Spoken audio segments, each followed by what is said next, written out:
July 21st, 1999. By C.K. Walker. When I was a kid, I lived in a beautiful house. My mother and my older sister were artists. They painted, sculpted, and danced their way through life. Challenging and inspiring each other, they created and scrapped works of art in a constant rotation. Our house was forever changing and evolving into something new, like it had an organic, vibrant life of its own. My memories of those days in that house are so very vivid. Our family room was usually some shade of orange. My sister had painted it for me. Orange was my favorite color. We had a marble, bird-shaped fountain in the middle of the kitchen, which I used to splash my mom and sister. There was a sculpture of a small dancing man on our landing, which I always high-fived. And of course, the hallway that was painted floor to ceiling with fish, which I always laid on the floor to swim through. And finally, my favorite thing of all, a staircase that my sister had painted like piano keys.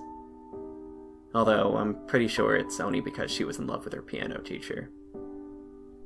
In short, my house was a magical place that the neighborhood kids couldn't stay away from. Suffice it to say, I had a lot of friends. Since we had the most exciting house in the county, people would always ask to come over and visit. My parents threw countless BBQs, dinner parties, open houses. Just give them something to celebrate and they'd throw a party. I had so many wonderful memories of my life from before the night Anna died. And I had so few of the night that it happened. And perhaps worst of all, I had no memory of the only moment that really mattered. Until I did. My father owned a locksmith company with my Uncle Peter, and they were out on a call the night of July 1st, 1999. I think my mom was home in her room, but I can't quite remember. She was gone a lot those days. It wasn't until I was older that I learned that there were whispers of an affair between my mother and Samuel, the curator of the local art gallery. But that night, I'm sure I remember piano music coming from her room. Anna was in bed because she had an early meeting at the gallery to unveil her newest canvas. And I was in my room, as usual, playing Tomb Raider on my PlayStation. At some point in the night, I think I must have heard a noise because I remember pausing my game and cracking my door to look out into the hallway. I recall staring down the corridor towards the staircase, trying to adjust my eyes to the dark. I thought there may be someone there, so I came out fully into the hallway to see. I remember that for some reason, I was afraid to turn on the light, so I squinted down the hallway. There was someone staring back at me. Someone in the dark. Someone who had just come up the stairs. Someone I recognized. He stayed completely still, perhaps wondering if I could see him too. As he stared at me, I began to feel scared. I wanted to run towards the light switch, but I didn't have the courage. And then suddenly, in a single breath, the figure was moving, sprinting down the hallway toward me. Too afraid to scream, I fell backward and I scrambled into my room as I watched the figure run into Anna's bedroom. I don't remember anything else from that night. Not screaming from Anna's room, not hiding under the bed, and not falling asleep. Uncle Peter and my dad had come home together that night after finishing their call. They spent the night drinking in the garage, which was the only room my mother never touched, and the only room my father could relax in. So, it was Uncle Peter that found Anna the next morning. She had been beaten to death. Her head was completely caved in. I wish I didn't know that, but adults talk too loudly when they're upset. I spent the day hiding under my bed, plugging my ears and crying. My mom was hysterical, screaming and crying so loudly that an ambulance came to take her to the hospital. My father, not knowing what else to do, sent me to stay with Uncle Peter and Aunt Linda for a while. It was only a day later that the police showed up at my uncle's door and asked to talk with me. They sat me down in the living room and my aunt brought me a glass of chocolate milk. They asked me if I'd seen anything that night, and I told them I had. They asked me what happened, and I told them what I knew. They asked me who it was that I'd seen in the hallway, and I faltered. I couldn't remember. They kept at me until I cried. It felt like hours. My uncle stood in the doorway watching as the detectives asked me the same questions over and over again. Was he tall? Short? Did he have long hair? Was he old or young? What was he wearing? But try as I might, I simply couldn't remember anything. All I knew was that I recognized him. The detectives tried to hide their frustration and anger, but ultimately failed. At one point, I was so scared of them that I thought of making something up, but I didn't want to send anyone I knew to jail. My parents didn't talk to me at the funeral, and it was clear that they'd heard about my failure to identify Anna's killer. David, the piano teacher, talked to me, though, and he cried. I guess he'd had a crush on Anna, too. Most of my mother's art friends came over with a few kind words to say. My teacher was there. Samuel, the curator, didn't come at all. A few days after the funeral, a child psychologist came to my uncle's house. She asked me the same questions the police did, but in a much gentler way. She didn't get mad at me when I didn't know the answers either. I heard her tell my aunt and uncle that I'd repressed the memory of what I saw, and that it happens sometimes when a child is involved in a traumatic event. Uncle Peter asked if I would ever remember who it was. The psychologist said that one day something might trigger it again, but not to pressure me. My uncle nodded, gravely. A week after that, I was sent back home. Or, at least, somewhere that used to be home. The walls of my house were now all white or gray. The bird fountain was gone. The undersea hallway was gone. The sculpture was gone. Anna's piano stairs were now covered in a dark brown carpet. I found my mom drinking a glass of wine and painting over the stars on the floor of the entryway. She didn't look at me for another week. She didn't speak to me for a month.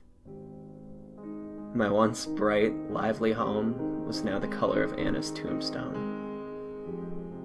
I was left alone in my room most of the time. Occasionally, my mother would come by and ask, matter-of-factly, if I had remembered yet who it was that had murdered her baby girl. But I hadn't. The asking turned to pressing, the pressing to demanding, and the demanding, finally, to hysteria. My father had to stop her from shaking and screaming at me several times, but I didn't mind it. They were the only interactions that I had with my mom anymore. Once in a while, a detective would come by to talk to me, but I never had anything new to tell them. My mother took me to a renowned hypnotist behind my father's back, and I woke up screaming in hysterics. To my mother's disappointment, I hadn't said anything during the session, and I didn't remember what I'd seen while I was under. My dad was pissed when he found out. I really did try, very hard, to remember. I lay in the bed every night for 4 years, squeezing my eyes shut and screaming at my brain to just show me what my eyes had seen. But it was no use. The memory was there. I could still see the figure in the darkness, but it had no face. And because I knew that the person I'd seen was someone I knew, someone who was probably still around, I was constantly afraid. I hid from my uncle, Samuel, my mother's art friends, even my dad.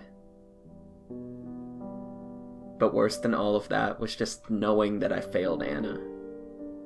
I fell asleep in tears more nights than not. Eventually, I was old enough to go away to college, and I stopped crying at night and started drinking instead.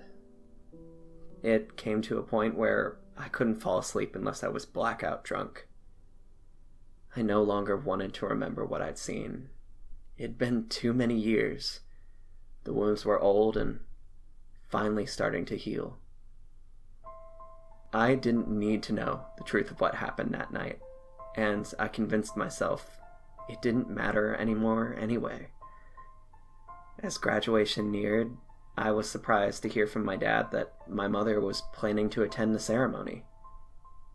I spent all of my summers and holidays on campus, and I hadn't spoken to her in 4 years. I was hesitant. I didn't know what to expect. When the day came, I nervously waited for my parents' car to pull up outside of my apartment. As soon as she got out of the car, my mom threw her arms around me and cried. She apologized for abandoning me when I needed her the most, and she begged my forgiveness. I hugged her back and I told her how much I'd missed her. It had taken 18 years, but my mom was finally getting better, and it was the happiest day of my life. My parents asked me to come home after graduation and live in my old room while I looked for a job. As any broke, homeless, new graduate would, I excitedly agreed. I drove home on a Friday and found a surprise graduation party waiting for me when I arrived. And that wasn't even the best part. The best part was that my house was no longer shades of gray and death. It was a menagerie of color and life again. Life that had been breathed back into my childhood home. Even Dad didn't seem to mind it anymore.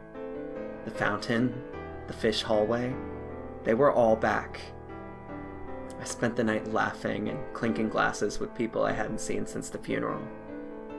David, the piano teacher, was there, married now, with his youngest son. Uncle Peter shook my hand and told me I'd become a fine young man.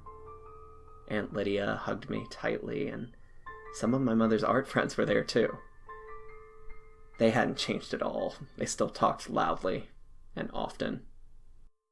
Close to midnight, even though the party was in full swing, I decided I needed a break, to just quietly appreciate how life could take you to rock bottom and then raise you back up in such eloquent ways. I wandered around the house, quietly admiring some of my mother's new pieces.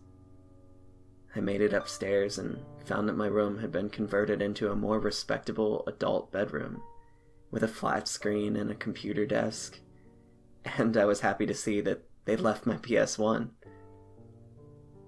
I peeked into my parents' bedroom too, and admired the Saharan theme before walking down the hallway to come face to face with the very last bedroom, Anna's.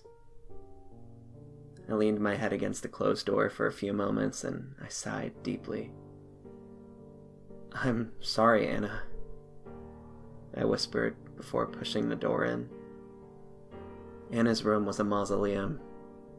It looked exactly as it did the night she died. Only the bed was made with different linens and the carpet had been replaced, all the blood covered up or cleaned away. I couldn't bring myself to go in.